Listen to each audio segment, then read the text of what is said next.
Welcome to The Courage Effect. I'm Suzanne Weller, and this is a show about growth and unleashing what's possible. You will hear inspiring stories about what courage looks like, how we navigate what's getting in our way, and the opportunities that surface when we choose courage over comfort. Let's get started. Hello, everyone. Thank you for joining us today. This is The Courage Effect. And I am very excited for my guest today because she is somebody that really has made a big mission in her life to be mindfulness and meditation. This is something that has been key for me in my growth and just being a happier human overall. And I definitely think that it is threaded in with courage. So let's have a conversation with today's guest, who is Laura Sage. Laura Sage is the founder and CEO of Chill, whose mission is to support mental well-being in the workplace. Laura created Chill when she couldn't find a modern meditation studio in Chicago. She went to business school at Kellogg and then worked in investment banks and a relative value hedge fund for over a decade. And it was at that point that she discovered meditation. Realizing that professionals were both intimidated or apprehensive to try meditation, she created Chill in 2017 and launched Chill Anywhere, a customizable B2B app. Laura is dedicated to helping support mental well-being for all.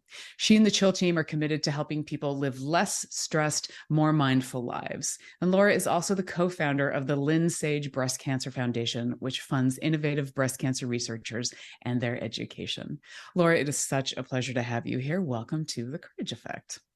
Thank you. Thank you for inviting me and having me be here to chat with you. Pleasure.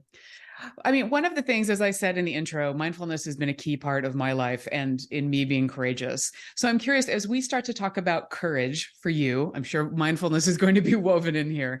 How do you define courage? Well, interesting that you asked that because I took a moment before our conversation to look up what the dictionary says about courage. And I was a little surprised by the second definition. The first definition was to do something frightening. And that's the way I usually think of courage. But the second definition, which was strength in the face of pain or grief, really resonated with me as an entrepreneur, as a woman, and seemed particularly relevant as I'd like to tie this conversation into mindfulness. That's great.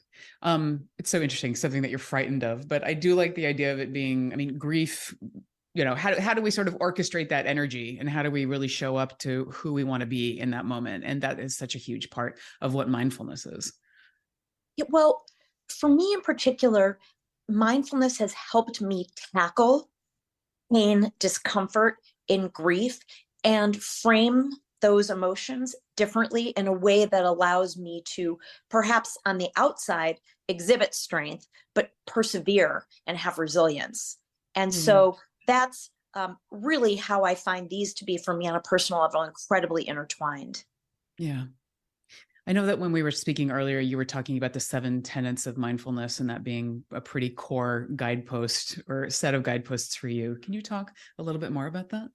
Yeah, I would love to. So Jon Kabat-Zinn is considered like the mindfulness expert on a contemporary level, right? And so he's done a very good job of synthesizing ancient practices that have to be incredibly powerful in a way that we in a contemporary, more medical sort of academic way can digest it, which is great because it opens up mind to a broader audience. And I love that.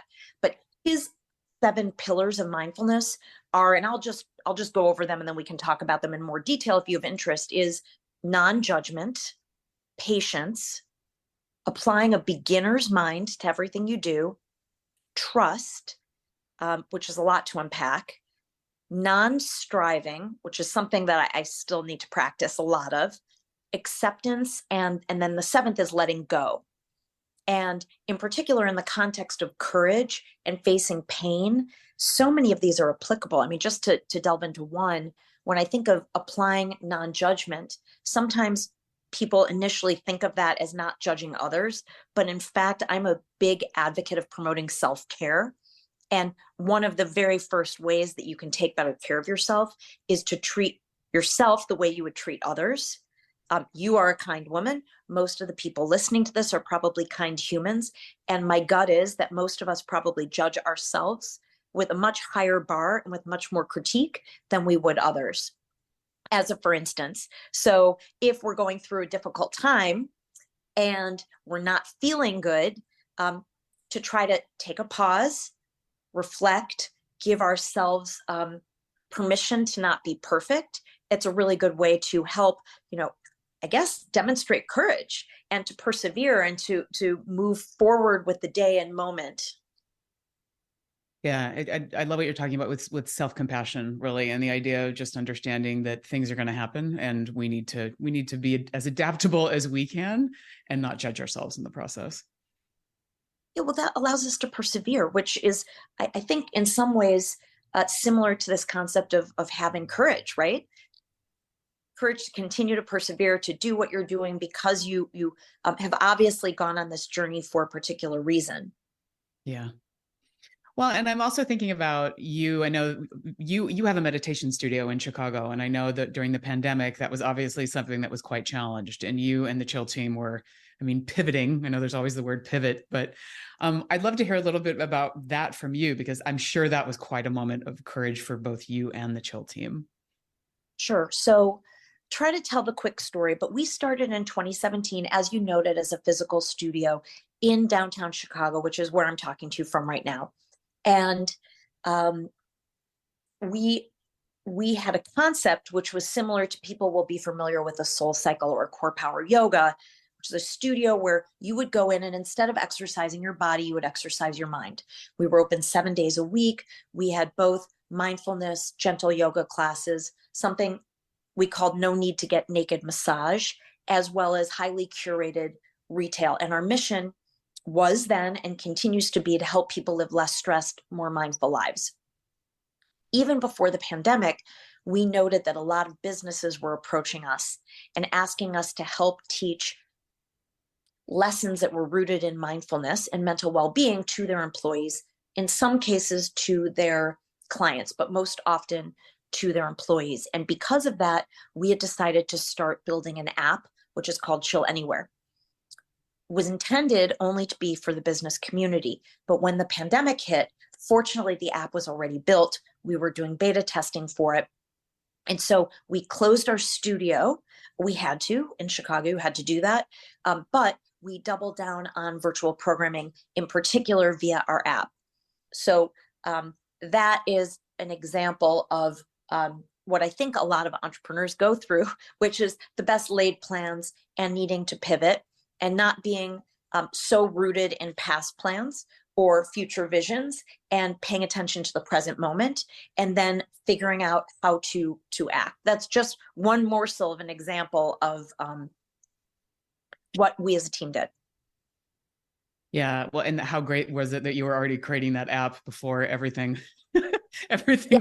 went turned out to be, I mean, what, dumpster fire, whatever you want to call it. There's so many different versions of that. Yeah, but between launch and the initiation of the pandemic and launch of the app at a more B2C as well as B2B level, there were a lot of free Instagram programming. Yeah. Yeah.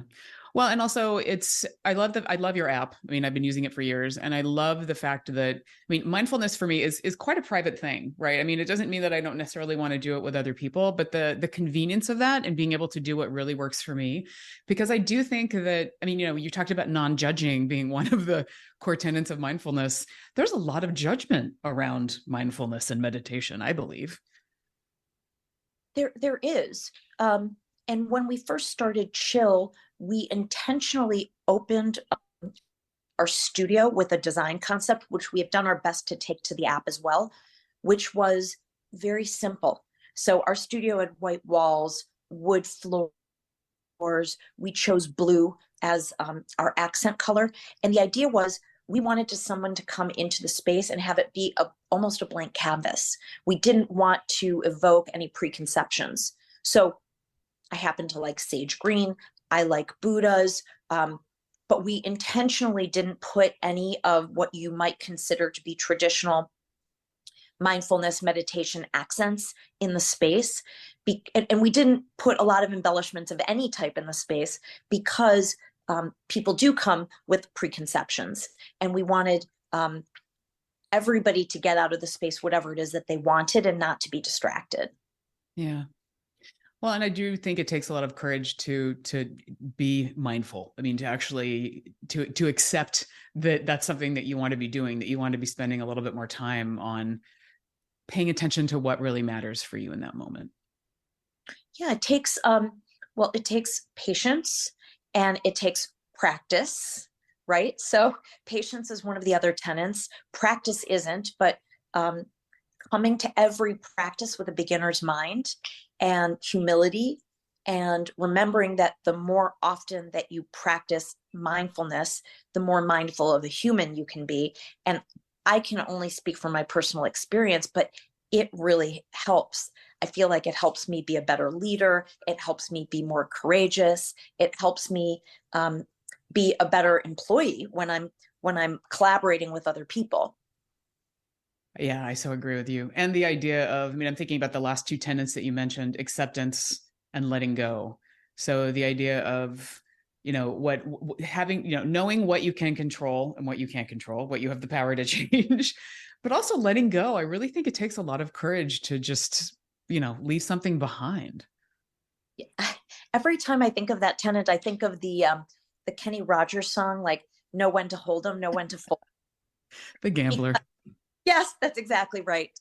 I have seen, just to get this back to entrepreneurship, you're an entrepreneur. I would call myself one at this point as well. I've seen a lot of entrepreneurs get very rigid and, they say like fall in love with their own cooking and not know when an idea isn't working and needs to either pivot or be folded.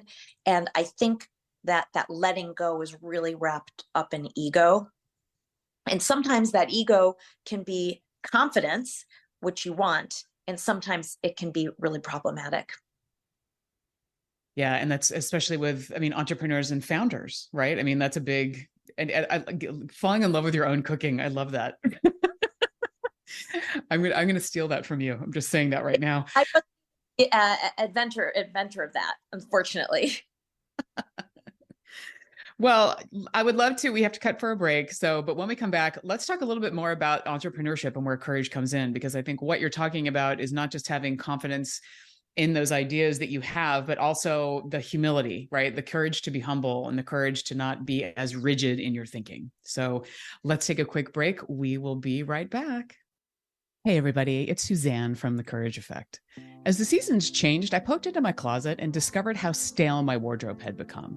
Everything felt boring, and I wanted something different and fresh. I grabbed my laptop and remembered Armoire. Why not clothing rental? I could experiment with new styles, from jeans to something fancy, without spending a ton of money and buying clothes I would only wear a handful of times. Armoire makes clothing rental easy. Build the perfect seasonal wardrobe with brands that are unique, sustainably sourced, and owned by women.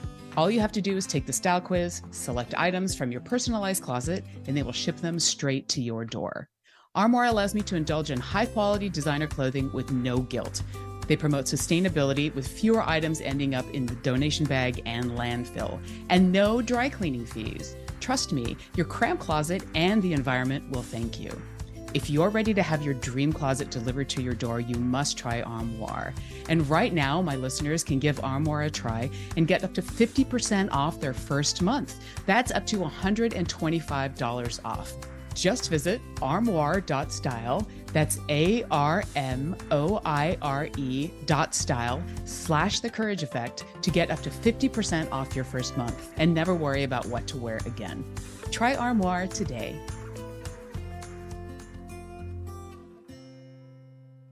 Get inspired every hour right here on Alternative Talk 1150. Welcome back to The Courage Effect. This is Suzanne Weller, and my guest today is Laura Sage. We've been having a conversation about mindfulness and courage, and we also then went to a place of talking about entrepreneurship. And Laura, I'm curious for you, when we talk about courage and being an entrepreneur, there's some obvious ones as far as being bold in your ideas and doing something new and innovating and potentially also bringing disruption to the table. But how do you see this as an entrepreneur? What are the things that you've really done that you feel have been courageous, and maybe where would you like to have more? Well, Suzanne, you and I have had this conversation before, but I think being an entrepreneur is a very challenging journey. It can be very rewarding. And I don't mean to be discouraging of others doing it, but I think sometimes it's a little overrated and over glamorized. And I think people have this conception that if you're your own boss, then your time is your own. And in a sense, it is. But in fact, I believe if you're a good boss, you're part of a team, you're a collaborator. Excuse me, you're a collaborator, and everybody is your responsibility. And that is a large, I don't want to say burden, but it's a big responsibility. And the successes are yours to share, and the failures tend to be yours. So I think that I underestimated how challenging being an entrepreneur would be. And I think it's important if others become entrepreneurs that they think there's more that they might be able to get out of it than just the monetary rewards, because in fact, the odds of having monetary success are very small. There are other incredible rewards to being an entrepreneur, such as meeting exceptional people that have skills that you don't have. In the case of Chill, I am so incredibly lucky because I bring contentment and emotions that feel good to other people. So that is exceptional. But if people are just looking at becoming an entrepreneur because they want to be their own boss, they want to have their own schedule, they hopefully want to have financial rewards, I really discourage it. Wow. Yeah. Well, and it's eyes wide open, right? The idea of if you go into it, how can you potentially get as much information as you can to know where your time is going to be spent? Because I do agree with you. There is that glamorized version of, oh, my time, I can do whatever I want. And yes, but then with that goes the burden of everything, with the responsibility of the business. And as you said, both the successes and failures are yours. And what I'm also hearing from you is that it's not just about creating the business, but it's about sustaining it. The concept, right? That moment of inception where you have an idea that you want to pursue, in some cases is one of the more easy ideas. It's then actually executing on that. And what we talked about a little bit earlier is there is inevitably going to be a pivot, right? Everybody's pivot could be different. In the case of a global pandemic, that's something that might be more shared. I think more often than not, pivots are unique. And in the case of Chill, it's been way more than just one. So I think that's inevitable. Some people have a really hard time with change. So to be a successful entrepreneur, I think you have to become comfortable with the inevitable change, not having control of that. With mindfulness, we always talk about paying attention to the present moment. So being able to abandon the past, not focus too much on the future, although as a business leader, you need to do that, and think about the here and now and what you can do for your business, and filter out some of the other things that I'll call noise to have the business persevere. Yeah. And also, I mean, what I'm hearing from you too is the idea of passion, right? I mean, like we do what we do because we love it, but it doesn't mean that it's not hard. For sure, it is hard. It is hard almost every single day. I wake up and wonder what problems am I going to solve today? And if those problems are going to cause me angst, and I come at it with an attitude like that, I'm going to be miserable every single day. If I come at it more as this is creative and this is my job, and I want to make things better and improve them, whether it be curing something that's wrong or advancing something that's fine but could be more elevated, then all of a sudden it's fun. It's like doing a puzzle or a game versus being a firefighter when you're ill-equipped. Yeah. So reframing what the challenges are and what you're actually giving rise to by solving those problems at the same time. Yeah, that's exactly right. And I think that is, to tie this back to mindfulness, a lot of what I have been able to lean in to and learn. So whereas, as we talk about courage and we talk about doing things in the face of fear or pain, if we can reframe, and it's honest. It's not playing mind games with ourselves. There are always many different perspectives to a moment. So if we can reframe it in a way that has an element of positivity or learning or trust, why not choose that angle? Yeah. Well, it's making me think about, Buddha and suffering, right? I mean, like life is about suffering. We want to minimize it. So, so how do we get comfortable with being able to at least live in a certain amount of that and minimize it at the same time, potentially for ourselves and others? Yeah, or learn from it. Yes. There's a saying in finance about not letting crisis go to waste, right? But it resonates, right? You're nodding your head. It makes sense. Like if you're in the midst of something that's unpleasant, that has crisis status to it, let's learn from it. Let's demonstrate that we're above it, and hopefully mitigate something similar in the future. Yeah.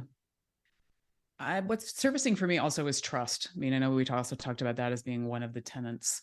And I'm thinking about trusting yourself, because when we get into these moments, or trusting the process. So thoughts on that? Yeah, there's so much to unpack with that pillar or tenet, right? I always think of it in terms of ourselves, but also in the case of being an entrepreneur, trusting your team. What the Laura from 20, 30 years ago would have just done everything myself. But when you're growing a business, that doesn't work. So cultivating a group of people around you that you trust and can empower to do things themselves is really important. And then if you want to get a little bit more esoteric, it's trusting that the building blocks that you've put in place and the humans that you've put in place and the energy you've expended, trust the universe to a certain extent. Yeah. That's a little woo-woo, but I believe in all of those things. You need to trust your team, have faith in what you've done, and then there is an element of, people call it good luck, call it what you want. So on the topic of it, that potentially being seen as woo-woo by some people, I mean, you're selling meditation into organizations and into businesses. So what have been some of the biggest challenges with that? Not what you'd think in terms of the woo thing. We address that head on with our branding and our language. And so when we had a physical studio, we would sometimes have corporations come in and actually visit the studio before they engaged with us in a larger scale enterprise experience. But I would say the challenges right now are more businesses and budget. So HR teams are spread quite thin. Yeah. On the positive side, the stigma around mental well-being and mental well-being exercises is considerably, yes, the stigma is more broken than not at this point, in a positive sense, that people are willing to discuss mental well-being, in particular the younger generation. So that's a positive. The negative is HR teams are spread really thin, and there are a lot of other competing well-being services that require their attention. So sometimes it's just a matter of having a champion within a business who is going to help us be exposed to the employees. Yeah. It works if people work it. So that's what we're always advocating for. I don't think I have to convince people that mental well-being exercises, mindfulness, or even the content that we create is good. It's helping with engagement. Yeah. Yeah, and I do agree with you, is that I know that, people in HR, that's one of the hardest businesses or hardest jobs out there in organizations right now. I mean, it always has been, but particularly now. And yes, just resources being spread more thinly. I'm curious for you, what are the things that you do to take care of your team? Well, we actually practice mindfulness together as a team before every team meeting. I'm really lucky because I have access to some of the best guides on the planet. We do that. I am a big advocate for my team as well as the world of preventative medicine, both in the concept of my nonprofit with cancer, but also in particular I know that if people practice mindfulness, that it can preempt a lot of much more serious mental well-being problems. And so I try to bring that to every single day with my team. And there are a myriad of different ways that we do that, but I am here as a leader to help make sure that my team feels as supported as possible in terms of their well-being. Yeah.